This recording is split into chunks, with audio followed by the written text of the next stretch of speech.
Apathy. The wife of a 34-year-old motor mechanic has alleged that her husband died due to a lack of timely medical care and the apathy of passers-by after he suffered a heart attack and fell from his scooter in the early hours of Saturday. His wife, Roopa, has said that Venkataraman complained of severe chest pain around 3:30 a.m. while he was at home. That's when it all began.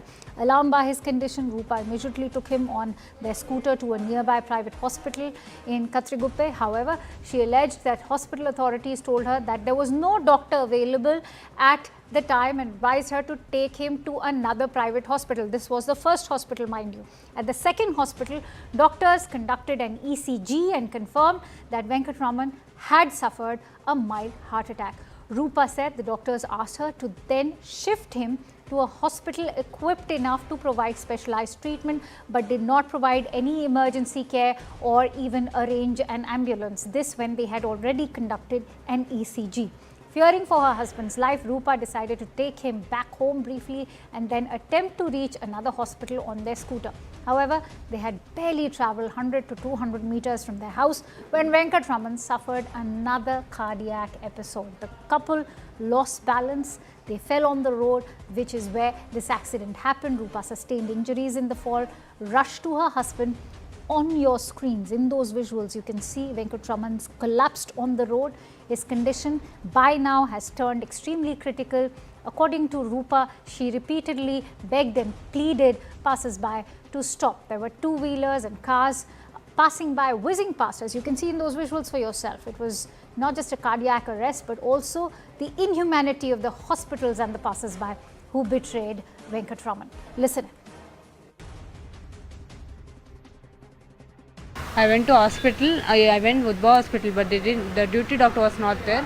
After that, hospital of security, he told that go to Real Life Hospital. We went to Real Life Hospital. They took ECG and all. After taking ECG, my husband asked him, you give any treatment for this or you give any tablet? But they didn't give. They asked also whether you came, how did you came? They asked. He said we came from two-wheeler, but they didn't give any ambulance facilities also. After that, they told to go to Jayadeva Hospital. We went to Jayadeva Hospital.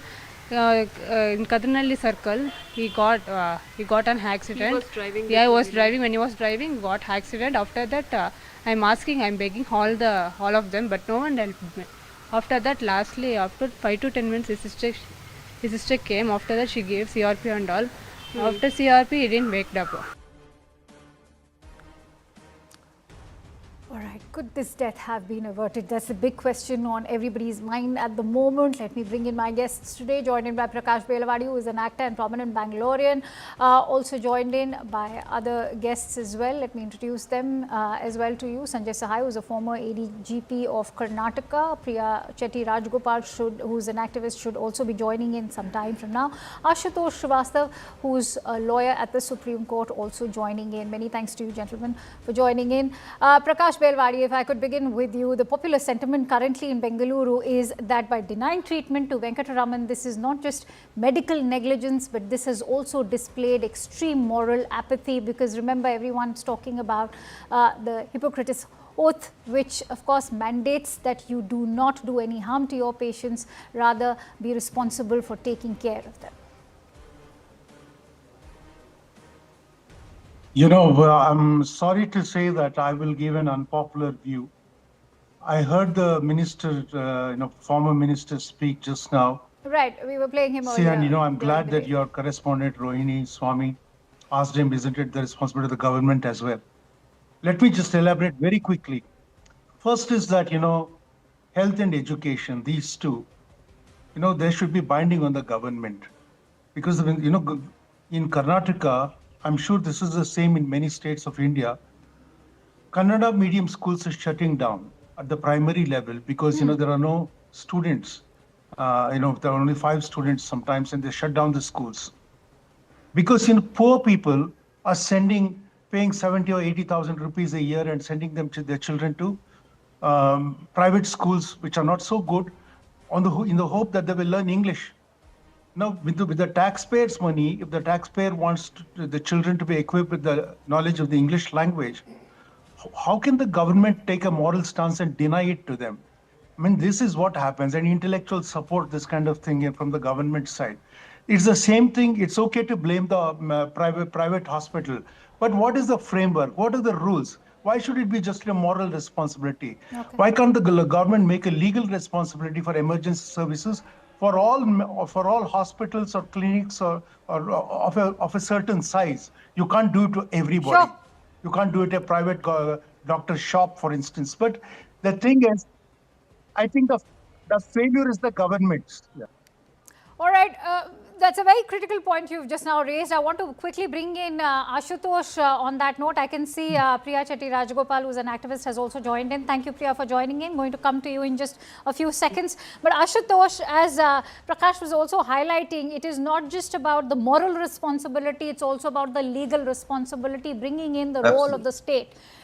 Yes. For a better understanding of our viewers, take us through what is it that the rules and regulations state, especially when it comes to even the private hospitals who are all running under these big banners of fancy banners of say emergency 24/7 help, and yet at the first hospital where Venkataraman went, there was not even a doctor present at the night. See, first of all, it is really a very shocking incident, and it is so inhuman. If we go back and see the Supreme Court in Permanent Katra versus, Union of India, the Supreme Court has clarified that any medical emergency, comes under Article 21 of the Constitution. And every citizen, whether poor or whatever, who cannot even afford, has the equal right to have proper medical treatment. And the hospitals, whether they are, it is a public hospital, government hospital, or a private hospital, all the hospitals are bound to follow these rules and regulations. But here in this case, we can see that they have totally violated these, principles and guidelines laid down even by the apex court of our country. And this is really shocking.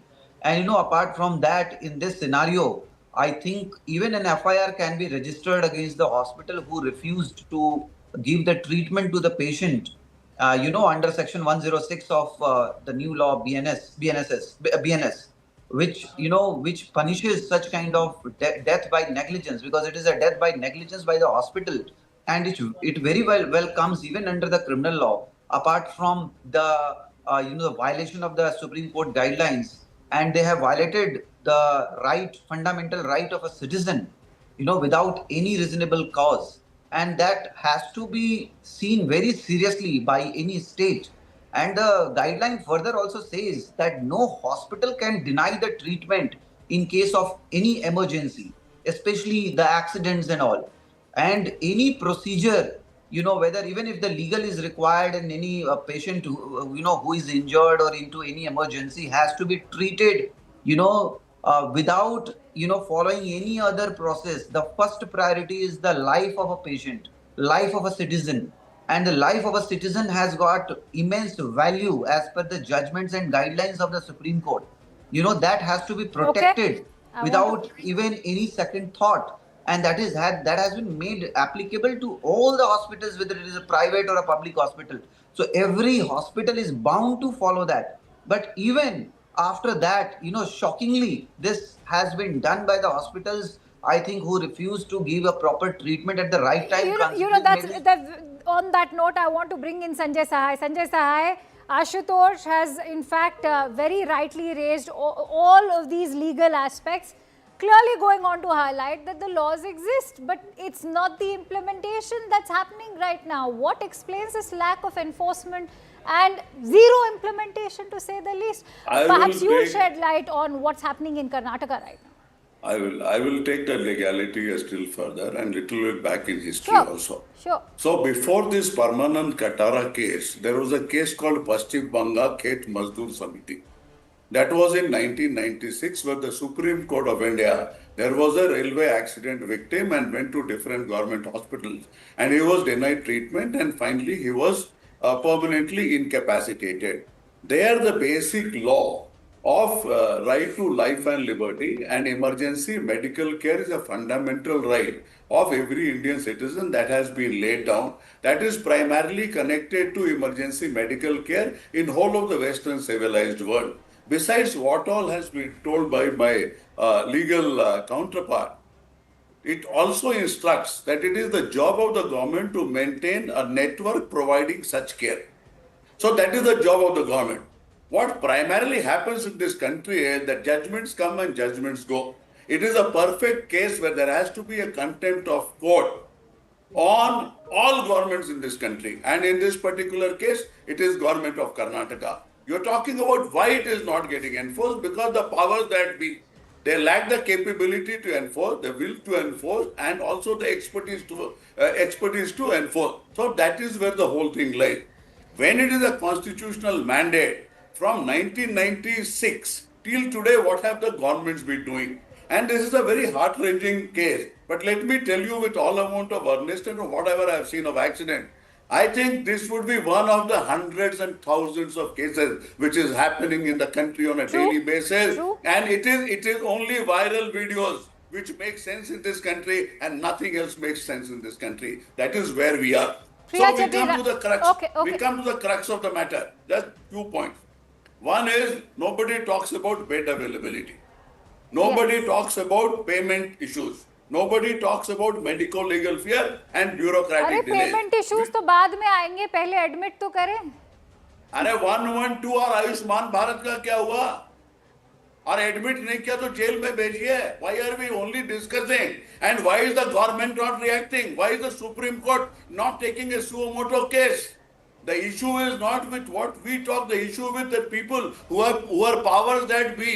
They have closed their eyes and settled for a different sort, different level, and different nature of governance, which is above and beyond, or above and below, or it is subhuman with complete lack of education and health. Priya Chetty Rajgopal, I think Sanjay and Ashutosh both have raised some very pertinent points, and perhaps in your years of service you can also bring to light, as we've also been interacting with other social activists as well, who've spoken about how the emergency services are also running over capacity. There's a lack of ambulances. In the first hospital that Venkat went to, there was no doctor even available in the wee hours of the morning. Such is the plight of private hospitals, let alone public. And as Prakash has been highlighting, why is there in the first place a need to go to private hospitals? If you can share your observations also. First, my condolences and my deep sadness and shock that humanity has failed Venkataraman and his wife. It's just tragic to see. Any of us could be in that position at some point, you know, and it's just very hard to see that and to move on from the fact that it has happened. As our fellow panelists have said, it's probably happening much more than we realize. And we all know about the bystander effect, you know, where everyone sort of waits for the other one to do something. But look at the tragedy of going to one place, then discovering something, then going to a second place, and then having an accident. I mean, how much more painful has fate been to these two people? You know, I really don't know. And then, of course, he has risen by donating his eyes. I have no words for, you know, the kind of, I mean, it's almost like a tragic opera kind of thing. My suggestion is, my submission is this. We are very, very focused on converting medical care into a business, which is acceptable. Anything is a business. Education is a business. Healthcare is a business. But one of the things that I've always suggested, and this, I've done some work in the very different space, and I'm not making a comparison, but I'm saying in terms of, say, social work or even in the animal welfare space. I say you have to develop and build your government services. They have to increase and be absolutely world class, rather than try and raise funds and say, okay, I will go to a bigger private hospital because you're assumed to have better services there. I don't think so. So I think that's one big thing. The second issue is the fact that on a call, nothing is available. That is, if you call 112, you know, somebody doesn't come immediately. I know I've called for relatively minor things and I've seen the Hoysala land up, but I don't know whether because I come from a relatively privileged space, or I'm entitled, or I just assume good services. This is good services. This is life or death. You know, this is life or death. So what is it that one must do in an emergency? So the aspect of infrastructure, the aspect of access, the aspect of, you know, the Good Samaritan, the aspect of the law. The law has long ago taken away the sting of being the first reporter. You know how it is. If you reported an incident, you were considered to be the, almost like the perpetrator. So there was a whole lot of crap in the beginning. Now things have changed. The cab driver who took this family to the hospital, God bless him. We also hear on the other side, and let me also stress this, you hear stories about somebody throwing yourself across the car and actually they're extortioning, the extortionist. You hear all these stories that goes on at the back of your mind. But somewhere, I think what is hurtful is our loss of humanity. We can talk about infrastructure, we can talk about access, we can talk about how we can make this better by creating a system that works, an ambulance, a number. But at the end of it, a city like Bangalore, I mean, if you ask me, a city like Bangalore has heart. And I'm surprised that this happened. I really am. And I would strongly suggest we should do something to make it easier for people to report and to respond quicker. But I think a very important point that you've just now, in fact, raised is how the law also has evolved. When the first responders could also be treated as a perpetrator, are not being, deemed as perpetrators anymore. And maybe Ashutosh can also weigh in on that aspect. Yes. Has the law evolved, Ashutosh? Yes, it's an act which is in place. I think it's important that we also talk about the Good Samaritan law as well as the hypocrites. The law actually evolved with these kind of cases. We could see it previously that if anybody was injured or has sort of any injury, head injury or any injury done by any of the person who hit the person or anything happened like that, the hospital used to say that you first go report it to the police, first you fill up the form, first you do this, first you do that, and then only the treatment can take place. So all these aspects were seen by the apex court, and which was of the view that these procedures that is very dangerous to a human life. And the golden period, they call it as golden period, because when a person needs an emergency kind of a medical assistance, that is the golden period. And if that golden period is lost, the life is also lost finally, because if the treatment is not given at the right time, it costs heavily on the life of a person, of an Indian citizen. And that was the view the Supreme Court took it very seriously and said that no, medical treatment in emergency is also a fundamental right, and it must be included under Article 21 of the Constitution, that is right to life and liberty. So that was included by that judgment, as I said. And, thereafter, many lives could be saved because the hospitals were not supposed to follow these kind of unwanted procedures. Their first priority was that when any such kind of a patient is coming in such a grave situation where the medical assistance is required urgently, they were bound to give such kind of medical facilities and the treatment rather than going into any other aspect. And even if somebody is not having sufficient money to pay to the hospital is bound to provide the medical assistance at the first instance. Sanjay Sahab, would you like to come in on that? Time and again, why are we having to remind doctors of the Hippocratic Oath, and why are they failing to uphold the standard of patient well-being? See, I will go into what we call as the regulatory crisis, because whatever we have been talking about, we have been talking about for ages. And I have been an expert speaker. No, but I also, just a moment, I also want to take in a moment to weigh in on the other side of the story, because remember in August, government doctors had taken to a protest in Punjab in August this year, where they felt that they were not also being given adequate staff. They were not being given adequate security. Are we forgetting all of those instances when doctors were also being attacked openly? So we are not where are we failing as a society and as in terms of governance? We are not forgetting any of these issues. And though this issue and that issue, both these issues cannot be mixed. There are lots of issues the doctors face. We are talking only about the emergency care. And while we are talking about the emergency care, the law is completely clear about as to what is to be provided by whom. There is a huge regulatory crisis from the Indian Medical Council to governments and regulatory agencies, and we are finding it all across, from SEBI to insurance to anything. So there is a complete regulatory paralysis. And in that regulatory paralysis, these people are able to survive and make huge amount of money, to the extent that we are made to believe that the private hospitals, they are not duty bound to give us this nature of a cure. The second most important thing, at the first hospital, there was no doctor. It is whose job to see whether doctors are there or not every 6 months or every 1 year. I think they go for inspections. What is happening in these inspections? I've seen medical colleges and hospital inspections where all sorts of trash happens. I'll not get into the detailing of it. There is absolutely no training, no training in medical or criminal negligence. There is no training in emergency care from a legal and obligation In fact, point as of we view. speak, we are also flashing the right to emergency care on the screens. It is a Supreme Court 1989 judgment for all our viewers and perhaps the doctors who are forgetting about it. I have to quickly wrap up. I want to give Prakash closing thoughts before I do so. Prakash, you made a pertinent point, and I do agree with you that it is also a state failure, given just days ago we also witnessed how a bureaucrat had to pay mortuary officials to conduct his son's cremation. At the same very private hospitals, are also running 24/7 with these big emergency banners. What gives them the right to do so when they are denying patients admission in the wee hours? Do you think that it is just solely the state's responsibility, or also is it time for private hospitals to step up?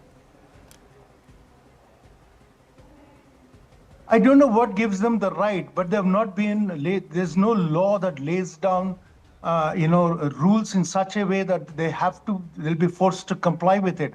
We don't have, the government has lost the moral spine to actually dictate terms to the private providers, because the government, why would poor people, when I was in trouble, I have gone to a government hospital recently, because, I trust government hospitals a lot more than I trust private hospitals, for the same reasons that you people have been saying, that they're driven by money and corporate interest and so on. But I'm saying, what is the framework that forces them to do the right thing? It's because, many of these people are hand in glove with these facilities, that private practitioners and private hospitals thrive because the government has failed to provide basic health care to citizens. Why would two poor people rush to a private medical facility instead of a government hospital first? Because the trust is broken down in two ways. The trust between people and people has broken down. At 3:30 a.m., if somebody is lying on the road, you don't know if that person is drunk, or you're scared to stop at that hour in a lonely street. You don't know what it is. There's no trust between people anymore. And there's a loss of trust between people and the government. Right. I want to give people closing don't thoughts trust to Priya government Chetty facilities Rajgopal. as much as Priya, they quick closing thoughts. It's gut-wrenching to say the least, because remember, he was not just a father to two minors. He was the only surviving son to a mother who has already lost 5 children in her lifetime.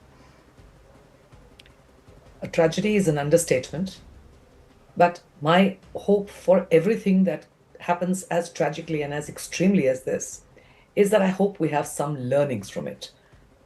His death is horrendous, but if it is worth something apart from his magnificent and generous donation of his eyes, we have to learn from this in terms of how the infrastructure is addressed, how hospitals move from a pure business model to a responsive emergency model as and when required, that bystanders are reminded about the Good Samaritan law, that they have no responsibility by being Good Samaritans. They're not held liable for anything. And the fourth thing is, maybe we just need to be told to be kind again. True. It is respect for human life, which is perhaps the reminder, the need of the hour, not just for private hospitals or public hospitals, for the government, but also for us as the Good Samaritans. Many thanks to you all.